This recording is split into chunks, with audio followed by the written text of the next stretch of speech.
Certainly the showers, if you could imagine going. Yeah. Go ahead.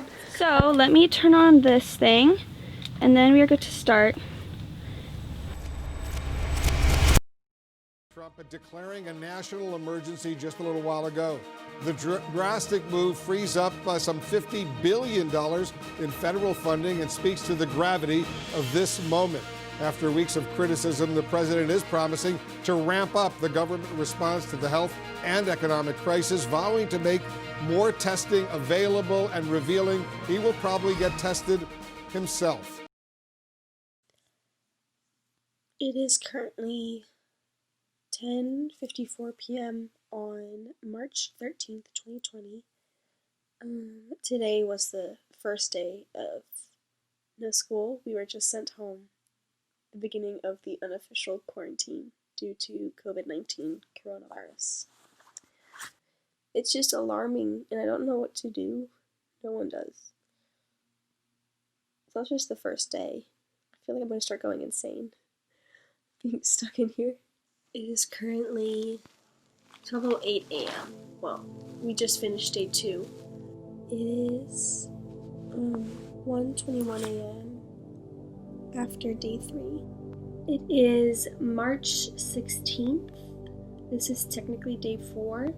Day 5. It's day 6.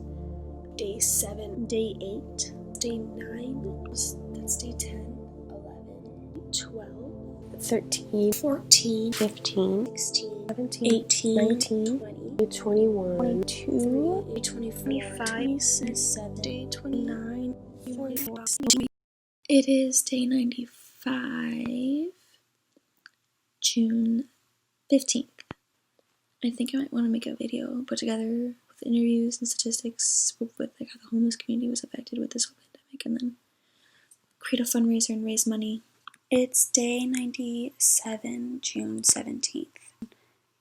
It's happening now. Let me turn on this thing, and then we are good to start. In order to get this project off the ground, I decided to reach out to my friend Noura, who has previously had a lot of volunteering experience. That's true. So my name is Noura, and I'm 17, about to be a senior in high school, and I'm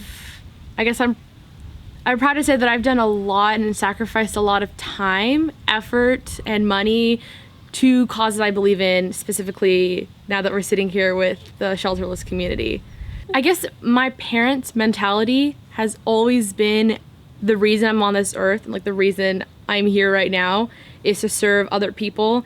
And in like all of my actions and all that I do, if there's not some kind of byproduct that, you know, benefits somebody else or is humanitarian of any kind, then your action was a failure.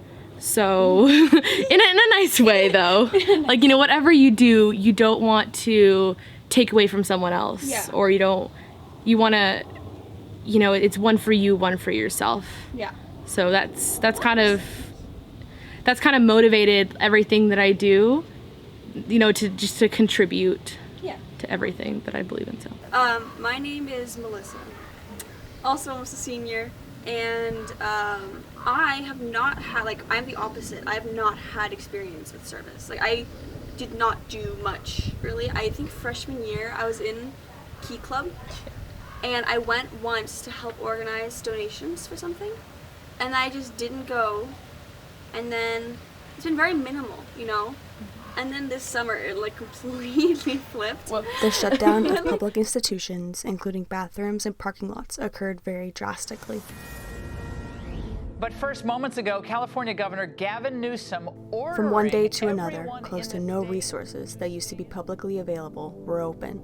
Parking lots that used to house those sleeping in their cars and those currently shelterless were suddenly taken away. To make matters worse, countless cities, against CDC guidelines, forced the dispersion of homeless encampments by conducting city sweeps. This not only injured the citizens and rid them of their only place of comfort, it also made them more vulnerable and exposed to COVID-19. Other previous resources, such as homeless shelters and food distribution centers, were also no longer a reliable source of stability, as they also came with their own health concerns.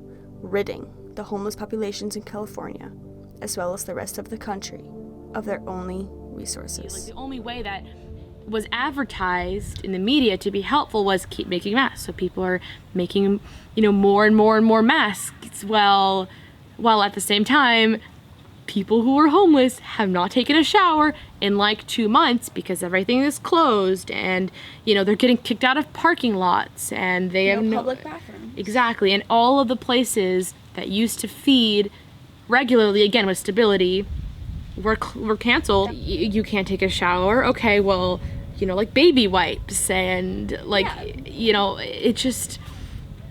it's having to think super creatively and basically start over with everything that you knew you had. Yeah. And This just wasn't covered in media as widely as it should have been. So I think that's when I reached out to you, used you as like my main resource, because I knew you'd been involved. I just didn't know how much detail until now. And then you told me like just the parking lots closing, public restrooms, food sources, showers of blessing, everything just being gone. And I respond a lot to statistics, and I just blew my mind. That immediately was like, yeah, well, then that's obvious what project we're gonna do now. The original project was just to create 13 care packages. Talked to me, but then we went out, we got all the stuff, and we made 13 care packages, and there was a lot in each of those.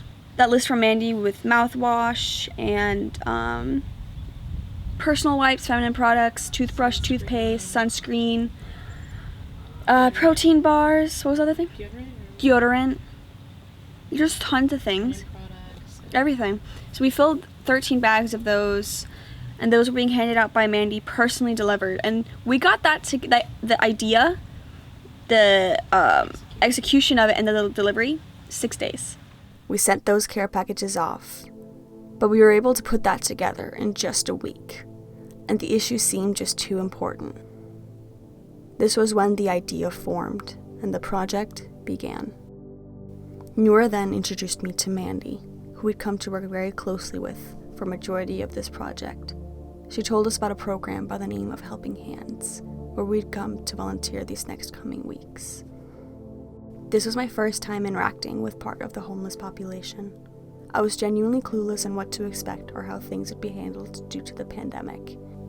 The food distribution was held at a church, a bit of a drive from both of our houses. we are in the parking lot at St. Peter's Church, about to go in for Helping Hands, and I'm really excited because this is the first time that I've got to volunteer in person since the start of quarantine and the virus, and I'm a little nervous, but I'm super excited. And We met a volunteer who had come from an hour away just to help, as this was one of the last resources still standing. Food was prepared in the kitchen, including a hot breakfast, coffee, a perishable lunch pack, and a second bag with less perishable foods to last longer. To make sure we followed CDC guidelines, we put all the foods on carts that we rolled outside, and used fresh gloves so we could serve food to those attending. All food was either packaged in bags or placed on a plate to minimize contact. Most importantly, all recipients and volunteers must wear a mask at all times. yeah, I haven't been this, I haven't felt this warm, happy feeling in a very long time since the last time I served. People are so kind, and it hurts really bad because there's such a misconception about the shelterless community that's so false. I mean, Already, just on the first day, we met so many amazing people. We then started going twice a week to 3 times a week. Then showing up to Helping Hands, and ever since then it's been such an addiction. I keep saying it's addiction, but it is. I can't stop going. I think I'm starting to go 3 times a week now. It started with once, then twice, and then 3 times a week. And it's been over a month now we've been going. And it's the best. It is just so nice, and you get so close with people. We were very lucky to have found such a resource, as so many others had shut down. I'm Mandy Gish, and I live in Encinitas, California. I think I've been serving with our beautiful folks experiencing homelessness for maybe 2 years. do you think you can name resources that used to supply for the homeless and restaurants and maybe brands that would donate things, but they don't do that anymore? I think more of like the Fill-A-Belly. That's not necessarily brands, you know. That was a real amazing thing if you think about it. People made meals from their own kitchens. Oh my gosh, now that seems prehistoric in COVID times, right? I mean, now you can't even, at Helping Hands, you can't even bring food. You have to cook it in the kitchen, really. I mean, kind of, unless it's a professional kitchen. You know? Previous resources that had been available had all closed down. There were tons of things available when I just think about it. Just, you know, even the libraries, you know, because people would sit in there, just mind their own business and read all day, or at least be having some sort of their social, you know. There were tons of shower options, campgrounds, things that, if you look at angles and you look, there are so few things available. First thing, if you could tell us your name and a little bit about yourself and your background with serving, anything you want to Okay, Shirley King, and I've lived in Del Mar for over 25 Shirley years. King is the co-director of Helping Hands and helps run the program. So anyway, that stopped for us. So we had to think about how we're going to continue our food supply. And because Community Resource Center was also redirecting its efforts to the people who they were having housed in hotels. Right. So we then lost that pantry resource. So what we have worked out is with the Del Mar Foundation. They have given us a grant for the past 3 months, and we've been able to get restaurant food. So they give us a grant, and that is what we pay to the restaurants to make meals for us. So they give us a hot meal. So 3 days a week we have hot meals from restaurants. Oh, that's so wonderful. Yeah, so that's Helping Hands was lucky in getting the needed resources in time to keep running, and has been since the beginning of the shutdown of the country back in March. A lot of those volunteers who had previously been helping had retired and were available during the day. Fear sometimes has been replacing love in a lot of places, and a lot of the places that we're serving were also older folks. And so they were the volunteers, and so they have phased out, and now a new COVID crew has come in, you know, different. And in a way, I think it's beautiful to get some fresh energy in there. Some people like Eva, who we met at Helping Hands, I'm Eva. stepped up right when it was needed the most, allowing at least one stable resource to keep running, as she's part of a less at-risk population. So I started to really volunteer when the pandemic started. So March, April. I've came to Helping Hands a few times, and then I've helped with just like a few nonprofits here and there. But once the virus hit, then I really started to come to Helping Hands every week and kind of doing just helping out here because I felt like it was really needed. However, the few resources still left do not have an everlasting life expectancy. Because I didn't even know till they told us that they were going to have to start making it once a week. Like, we should mention that, I guess, right? Yeah. Just, so so right now it's 4 days a week, right? So what's our current situation? We can come in. So we come. 4 days we can come in. Yeah, I come. It's Monday through Friday, except for Tuesdays. I come 3 times a week. Wilson and I come 3 times a week. But you know, I thought because our school's starting in August that we wouldn't be able to come anymore. But now you're telling me once a week. Is it because of supply shortage? yes, they are having a meeting, I think, next month to talk about how it's going to be in the fall. And because it looks like this is just going to be prolonged. And I do think we give out an extravagant amount of food, which is wonderful, but we're talking about longevity. So, you know how we were talking about today, you know, it used to be, if anybody wants like multiple protein shakes, like go for it. But now we're seeing, You can't do that. It's expensive. we need, this is After because- attending Helping Hands regularly for a few weeks, the frequency in food being provided had to be changed as there wasn't enough funding to continue at the rate they were going. We were getting an average of 15 to 20 people per day, the high reaching around 30. One of the most important things that Helping Hands allowed was to keep some sort of routine. We go our day-to-day life with things we can expect to be doing. We have structure.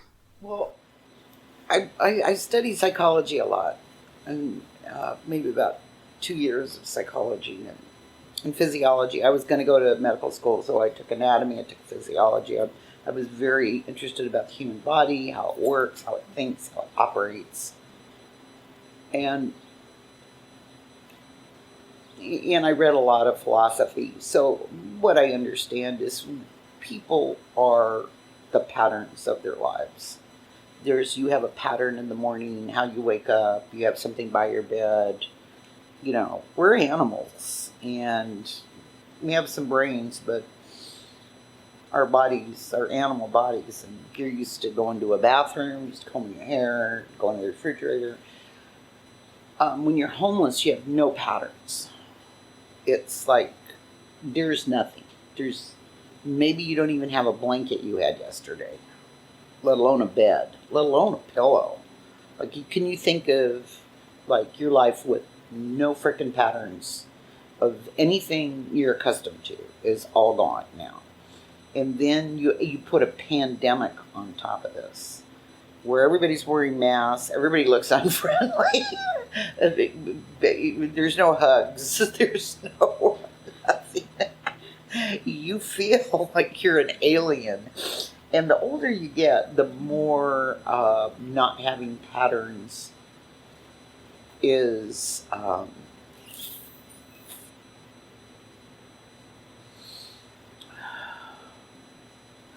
it's fearsome and disorienting to a huge degree.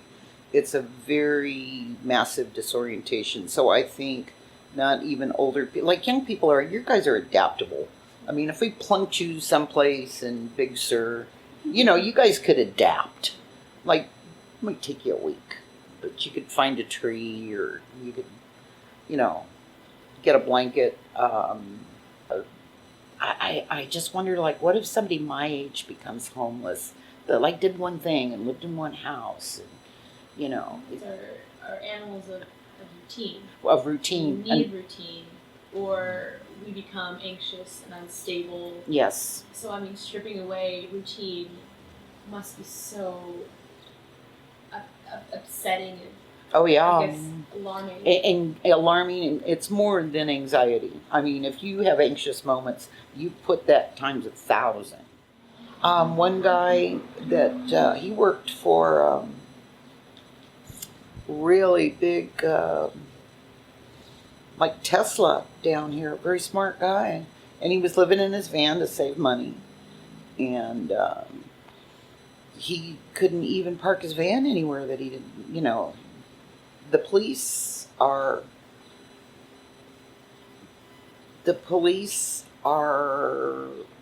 tasked with dealing with something they should not have to deal with. And my heart goes out to them. These are social problems that have been put in the lap of the police department. I think also the police department, a lot of policemen have, you know, they've had exposure to incidents where someone who's homeless and they're reckless, or they're ill, or they're on drugs. So I guess the perception has been formed over so many exposures and incidents of these extremities, which is not the case, and which can't be applied to everybody. It's that mindset that this is everybody. And this can be a dangerous situation, so they're prepared for it. I mean, we had, you know, a friend of ours we found was homeless. Police came up to him, had handcuffed him to a chair and searched through all his things, and then nothing was there, obviously, and he's like, oh, sorry, unhandcuffed him to the chair and left. When we started, like my first experience when we started going to the cafe to do homework. Yeah. Especially for finals, like going so often. And then I remember we were sitting in the corner one day and we looked out the window and we saw this man being detained by the cops. And the thing is, like, that, we didn't, like, know but every time we went, he was there. Like, he was there every single time. So we knew him. He had a cute little dog. He just, like, sat in a corner and was, like, reading and minding his own business and... Yeah, getting water for his dog. Yeah. Yeah, it was just like a free resource. Yeah. But then I think once he got detained, we realized, oh, like, he's homeless. Yeah. And he was made to look extremely dangerous. He was so smart. He helped me study for my history final. I know, that's what I'm telling you about. He was a history teacher.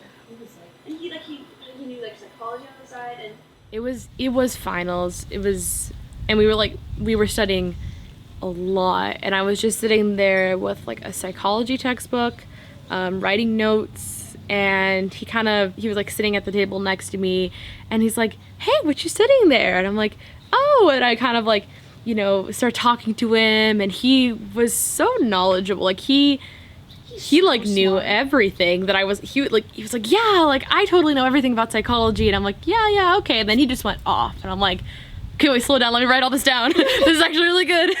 Like, you'd be surprised. I've been around this community for 3 years now, and I am the people that get homeless. Circumstances happen to people, okay, and divorce, a fire, a family tragedy, bad health. You can lose your house because of bad health. The number one cause of bankruptcy is medical bills.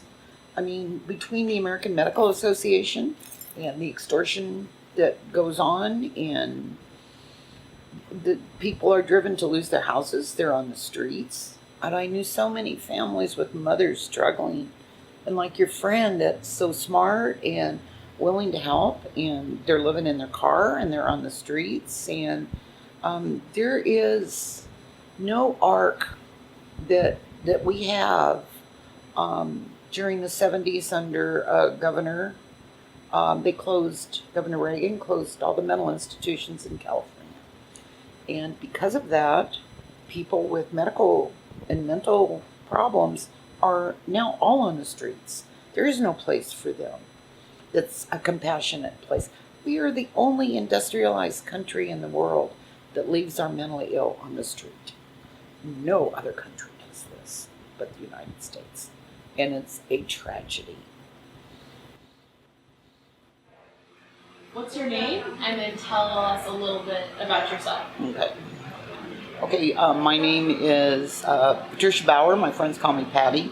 I was born in the Bronx and vis-a-vis Texas, got to California, and ended up on the coast here, and went to college and got a really good job early on in microbiological research at Allergan Pharmaceuticals in my very early 20s, and was a huge opportunity to be ready for this pandemic, as you had to wear gloves and masks and wash your hands very frequently for 2 years in the laboratory. And then I started another laboratory for health foods, got to work in the service area, and then I came back here to take care of my grandson, and did that till he became a teenager. And then it's like the whole family dynamic was changing. He's going off to college, and my daughter just decided I'm going to go on my own, and I wasn't really needed anymore. So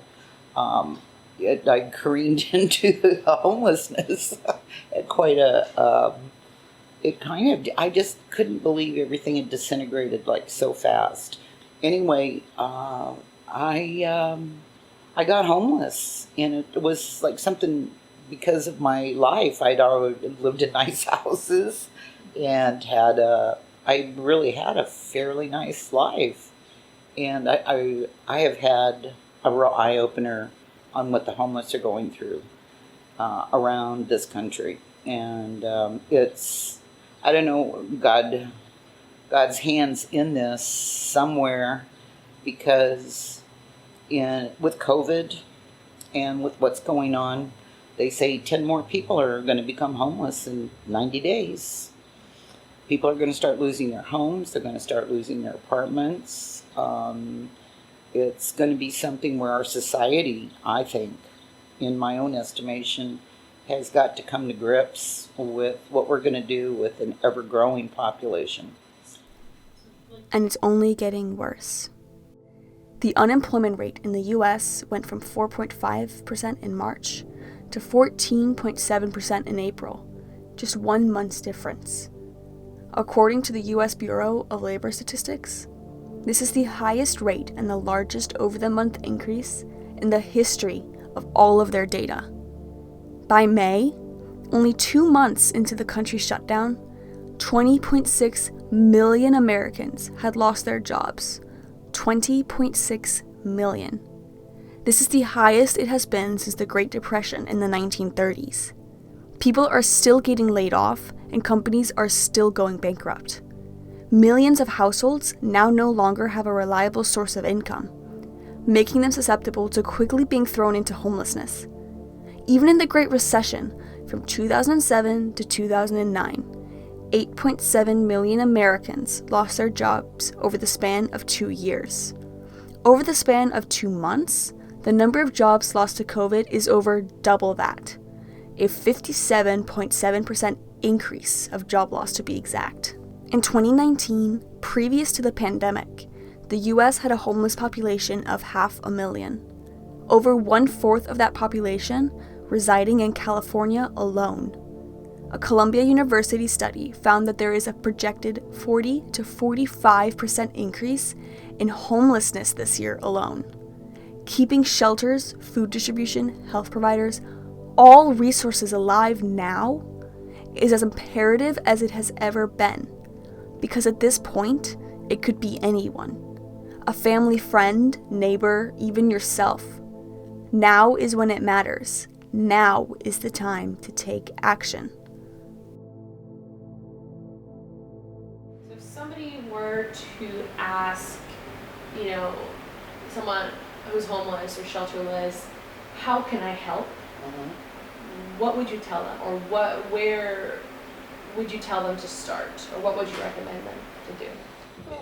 Well, I would ask a question first. I go, I kind of ask people, well, what are your tools what do you have that you are comfortable with sharing? I'm like, do you have time? What's your gifts? And I like to engage people to bring them out first, because that's kind of an obtuse question, and usually the people know already exactly what it is. You know what I can do? I love to cook, or what I love to read. And I said, well, tutoring would be really good, but find out what they like to do, and then put them on a path where it's going to be joyful for them. Like, you don't take somebody who likes to read and make them do concrete work as a volunteer, because that's not going to work out for them well, and it's not going to be a joyful experience. It is day 281, December 18th. Going into this project, I did not know much about the homeless community or what they really went through. I still cannot fully understand, which is okay, but I thought about how I could take Patti's advice for using the skills that you have and making a video or film that brings awareness seemed like something really important right now, especially when everyone's home. It makes sense to be able to reach people through the electronic medium that we're all using so much now. So, aside from this, I've also created a website where you can donate directly to Helping Hands and other places who do need the help right now to stay afloat, as well as other volunteering resources or just resources in general if you find yourself to be homeless and you need some help. The most I can hope from this is to bring awareness and bring attention to something that I personally have not seen much talk about. If you got to this point, you've already made a huge difference. Just understanding what's happening is the first step, and it's a big thing. So thank you.